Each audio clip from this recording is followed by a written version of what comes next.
Someone once said, "Don't worry about the small stuff." But today I want to tell you about something very small that I worry about all the time. It is methylisothiazolonone. A big word. We'll just call it MI for short. It's a preservative. Sounds harmless, doesn't it? A preservative, an antimicrobial chemical added to literally all liquid and gel household products so they don't get slimy while they sit on our shelves. And so you and I don't have to go to the grocery store every week to buy shampoo. So the question begs, what's the big deal? Haven't there always been preservatives in liquid products? Yes, but not MI. You might remember around 2004, there was a great concern about the dramatic rise in breast cancer. Research pointed to parabens, the preservative found in deodorant causing the cancer. Though the research was quickly debunked, out went parabens and in came MI.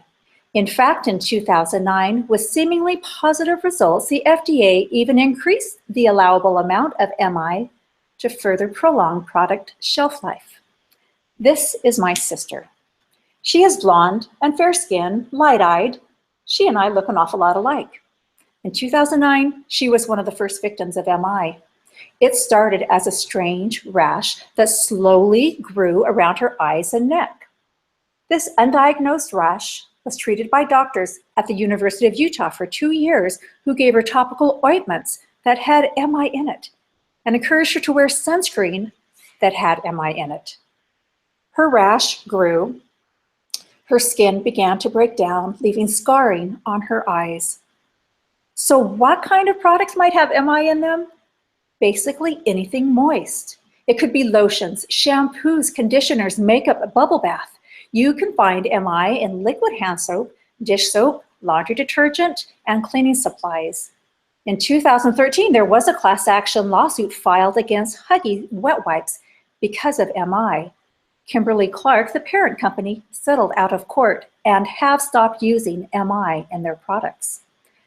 Who is at risk for becoming sensitized to MI? It appears people with fair skin are at high risk.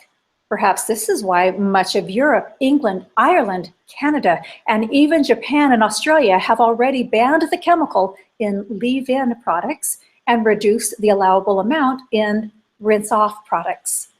Next are people who have allergies, any allergy. If you or anyone in your family has hay fever, you are at an increased risk. The next group of risk are women for 2 reasons. One, we have more sensitive skin, particularly on our neck and around our eyes, and we tend to use more products on our face and hair. But men and children are also at risk. I was aware of my sister's rash, but I never knew the cause. In the summer of 2015, I noticed an irritating, persistent itch around the edge of my eyelid. I threw out all my makeup and started fresh, but the irritation continued and intensified down my face and neck. I ignored the symptoms until I developed small welts under my eyes. And the itch turned to a burning nerve pain on my eyelids. I called my sister to see if this was anything like the rash she had dealt with. "This is how it starts," she said. She told me where to look for MI, and I found it. It was in my hair conditioner. I was amazed and angry. Why don't people know about this? So how can you avoid MI? The best thing is to take a moment and read the labels. Preservatives will be one of the last ingredients listed, so start at the end of the list. Check in your bathrooms, in your kitchen, and in the laundry area. And if you have babies, check the wet wipes. MI is a harmful chemical. It was named the contact allergen of the year in 2013 by American dermatologists. And some companies like Kimberly-Clark are voluntarily removing MI from their products, but it is still in many. This is an unprecedented epidemic. No other chemical has caused this reactivity. So 3 things I hope you'll remember.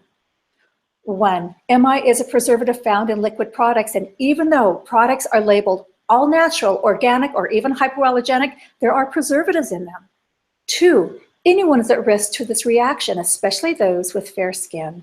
And 3, take the time to read the labels. I hope you find this information helpful. If you would like more information, visit MI Victims on Facebook.